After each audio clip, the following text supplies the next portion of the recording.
Oh, hey, now serving whiskey with OnTheRealGee. So, myself and the gang, or the gang and myself, went whiskey tasting. We got to play around with some of these lovely golden bottles that you see in front of me. And this right here that I have is the Buitenverwachting, Loch Lomond Buitenverwachting 6-year-old whiskey, single malt. So, the gang is going to dial in a couple of seconds, and I'm going to ask them a few questions to see how they enjoyed it. Did they like it? What were they looking for? What did they expect? And all that kind of stuff. Just so you have an idea of what to expect when you go whiskey tasting. I mean, I've been to so many of them that each time, sometimes I go expecting the same thing, but I learn something new every time I go. So it was such a treat by Loch Lomond and Glen Scotia to invite the gang and some friends, a little group of us, for a special tasting. And let's hear from everyone else how they enjoyed it. The visuals you see on the screen are from that whiskey tasting. Just a little bit of snippets here and there, just so we don't take away the essence of what you would be getting if you were there. This is just a preview of this is what happens at a whiskey tasting, just so you have an idea that don't feel intimidated if you ever find yourself going to one that's pretty. I liked this one mostly because it was very intimate, very small circle, and it allowed just, if you're not a pro or if you're starting out and it's your first time, you get to ask questions that you're comfortable and you're amongst friends, So you didn't feel too intimidated to ask those difficult questions, or some questions you might have felt are dumb. Like some of the questions people send us in our DMs and the comments in the past videos, every question is a good question. There's no such thing as a bad question. The worst thing that can happen when you ask a question is get a no. So I'm gonna nose this one a little bit. I love this one. I think the idea that they put together, finished it off in wine barrels, just gave it an amazing color. Don't know if you can see that, but it is just, you had to be there to experience that. So keep watching the show because you never know, you might get invited to the next one. Cool, let's tune into the gang. I think they're here. So what were your expectations before going? I didn't have any expectations, to be honest. I've been drinking whiskey for about 9 years now, so it was. I was just looking forward to it. I was looking forward to an experience because actually, even though I've been drinking whiskey for 9 years, I actually haven't had a proper tasting. Okay, so I must admit, I didn't have any big expectations. I'm not an avid whiskey drinker, so I really just wanted to experience it for the first time, like everybody else. Next question definitely is, what stood out? What was, out of everything else, was like the moment of the evening for you? Absolutely stood out was the amount of information that was given. Drinking whiskey, you have your favorites and you know what you like and the types of whiskey you drink. But the amount of information that was shared was amazing. Oh my word, there's so many things. I think the highlight was when Muzi explained the process and just took us on a journey. When we started at the Buitenverwachting 6-year-old, right up until the 18-year-old Glen Scotia. So I enjoyed that experience and the journey it took us on. See guys, I mean, it surprises me every time I go too. Cool. Which preconceived notions were put to rest during the tasting for you? We'll start off, Alvina.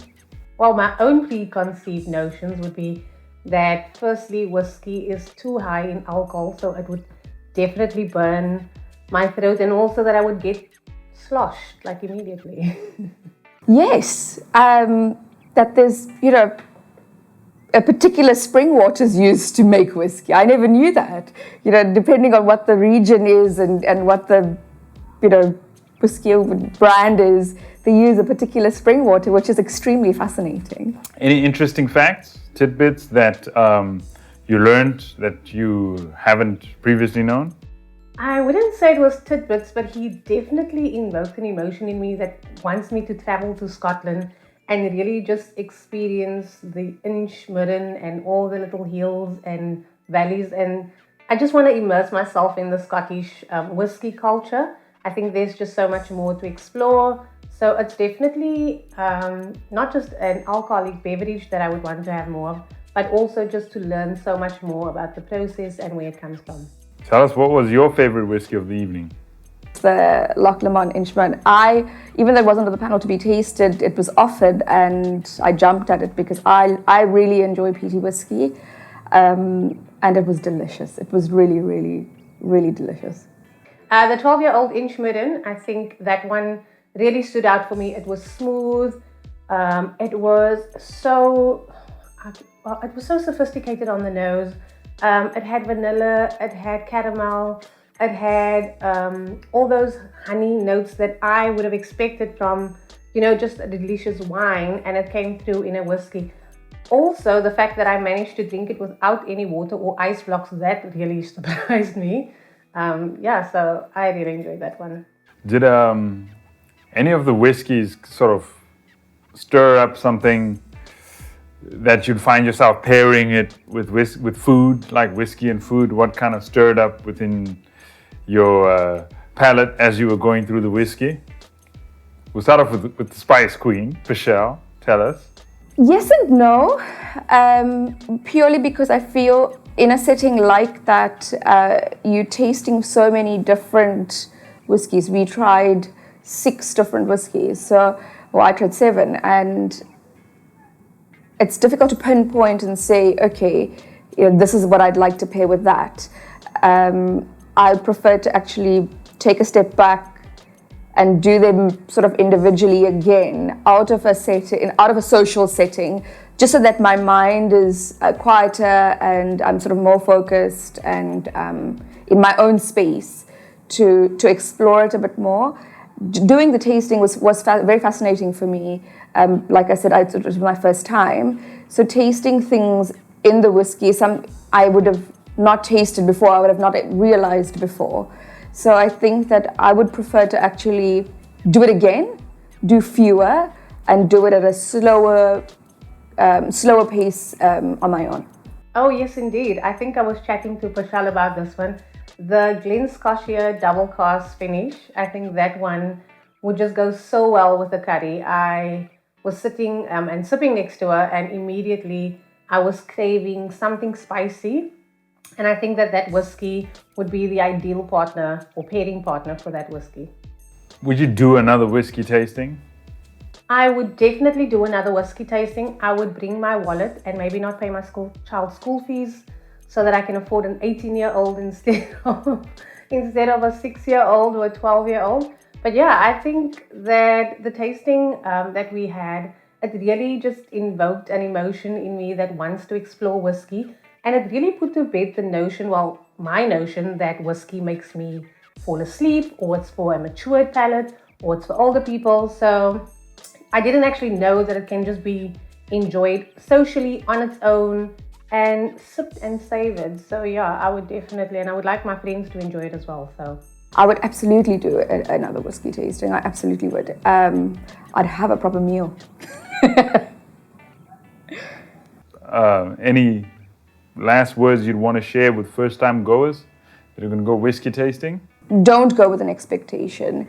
Just go with an open mind, full belly, and just something that Alvina said was just listen to your first voice. It's something that I would, especially when you're doing a liquor tasting or a wine tasting, you wanting to listen to what the person is saying and then you want to taste it. Do it the other way. Taste it first and then listen, because you want to go with your instinct first and your palate first. Everyone's palates are so different, and everyone I think is on different levels of drinking certain liquors. So I think go with your instinct first and listen to it, and then you could get guidance or get conference. I think if I had any tips, whatever preconceived notions you had, I think you must really just ask the questions so that you can put all those myths to bed, or just establish if they are in fact true. And listen to the expert. I know when Muzi took us through this journey, I immediately said like, oh, I'm a 12-year-old person. But he made such an impression when he said to me, it's so important that we start at the beginning so that we can understand the journey. And I think that everybody needs to explore whiskey through this type of setting that I had the other night. So yeah. Appreciate it. Catch up to you soon. All right. Okay, guys, you heard it from the gang. They had a good time. They had a good experience. Everything was amazing. I had to get myself one of these 15-year-old Glen Scotias as well, as you heard. This was, I feel, was the highlight of the evening. I'm gonna call up a good friend that also attended, Graham, and just ask him some of the same questions, and let's see how they felt as first-time whiskey taste. What were your expectations going? So to be very honest with you, I went there with an open mind. It was actually the first time I'd ever gone for a whiskey tasting. So I was hoping to just sit back, meet like-minded individuals, and gain knowledge about whiskey. What about you? I guess for me, being somebody that doesn't really like whiskey, it was for a new experience, to try new things and to kind of just dabble in a new space and to also learn new things. What stood out the most during the evening? So definitely the history and the storytelling around the whiskeys. I felt myself going on like an imaginative journey where I could almost see myself going through the lochs and the glens within Scotland, just learning about the culture and the heritage of all the different whiskeys.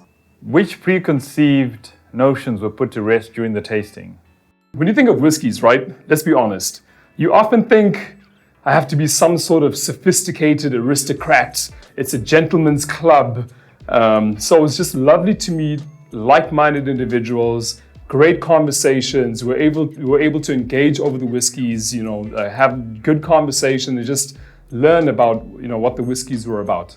I think that it also taught me that whiskey can be for anybody, across race, across class, and that it can be enjoyable with all kinds of meals and with all kinds of people. What, in your opinion, was the highlight of the evening? Like, what really stood out? What really said, hey, hello?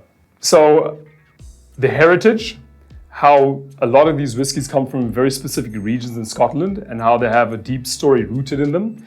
And then at the same time, the ABV alcohol level, or the level, the small differentiation between what a 46 to a 43% could mean and how much it could actually differentiate the taste and the embodiment of a whiskey. Like that for me, is as incremental as it was amazing to see like what the difference was in the different blends. I guess for me, it's also learning new things about it and then also learning the neat spirit and how you turn it into something, becoming a new mix, and also blends, how you diversify whiskies, and also marrying spirits and how there is actually a distinction between it. Nice. Your favorite whiskey of the evening, which one is that? Okay, so hands down, the Loch Lomond 12-year-old Inchmurren. I felt that on the nose, it was very easy on the nose. It was light and palatable. And during the experience of drinking it from the first round, it being warmed in my hand as I was holding it, to me having the second drink with water in it, it just felt like it grew, it matured as I was drinking it. So it took me on a journey. I really enjoyed that. I guess I have to agree, and I also felt like it was very complex and every single sip tasted different. It was the strangest thing and a very unique experience for me. What did you have kind of came to mind about the food and the whiskey? So I can drink whiskey with almost anything, all right? But I will admit, when it came to the Glen Scotia with the 15 and the 18-year-old, there was an element of that smokiness, there's an oakiness to it, and it almost had this remnants of like leather in it.